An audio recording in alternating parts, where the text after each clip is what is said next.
Today is August 8. This is a memorable day because marami po tayong mga changes.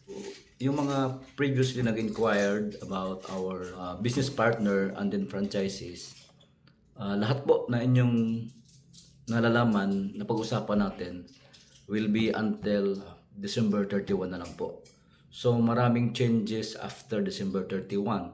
So sa mga gustong mag-avail lang kayo before December 31 kasi by next year there will be big changes.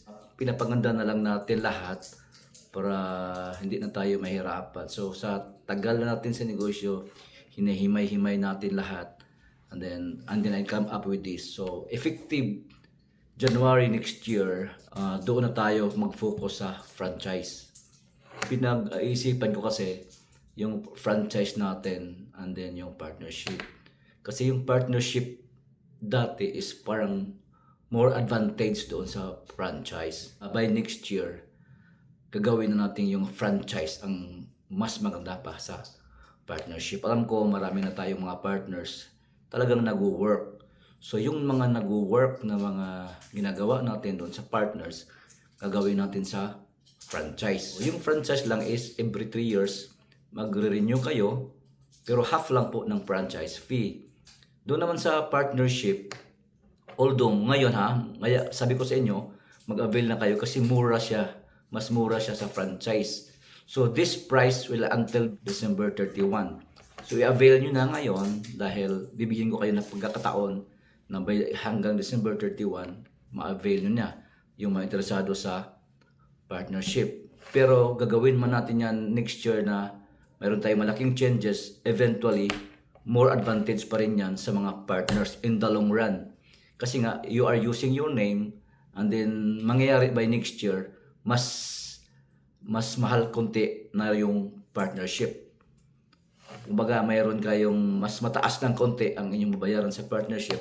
But in the long run, mas malaki po ang savings.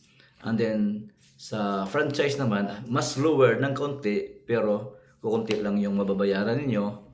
Every 3 years magre-renew. Well, dito sa partnership, wala pong renewal, that is lifetime.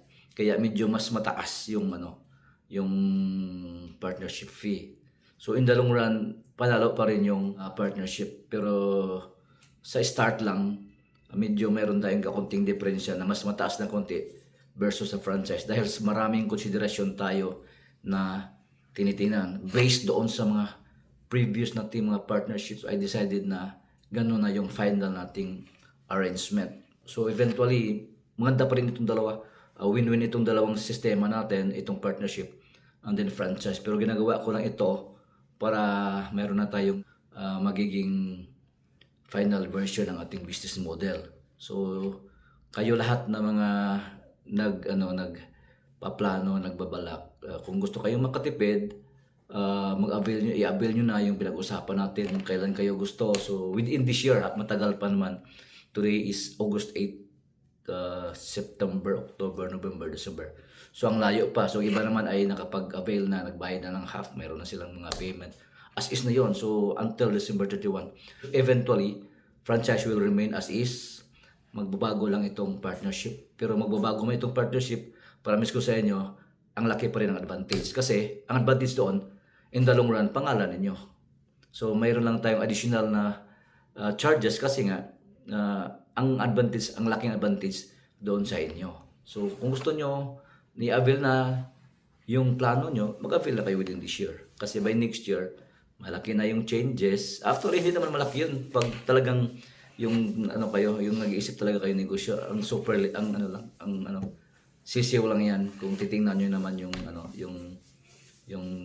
sa negosyo, yung projection sa negosyo, sisiw lang talaga yan yung adjustment natin. Ina-adjust lang natin lahat para sa nakikita ko kasi parang hindi balance. Ngayon sa tagal-tagal natin, tinitingnan ko, hinahimay-himay ko, ito na yung final version. Kaya by next year, effective na yon, as is yung franchise, kumikita, yung anong kinikita ng partnership, ganun din yung franchise. Same po lahat. Yung advantage lang ng franchise, may name na kayo ng Don Ricardo's. Every 3 years mag-renew, but half lang. Dito sa partnership, medyo mas mataas ng konti sa franchise fee, pero every store na gagawin niyo, wala naman kayong babayaran. Only you have to pay the griller. Kumbaga, bibili lang kayo ng griller, meron na kayong registration as new partner for that area kung saan kayo maglagay. Okay? So, yun lang po muna guys. Update lang yan sa mga nagbabalak. Alam ko ang dami rin ng mga re-inquire, nagpaplano. So, gagawin nyo na within this year para by next year sa bagong sistema na tayo. Pero that is more, mas maganda yun na sistema. Wala nang, kumbaga pinaplansa natin yan para tuloy-tuloy na ito yung business model natin. Hanggang dyan lang po muna at magandang araw po sa inyong lahat.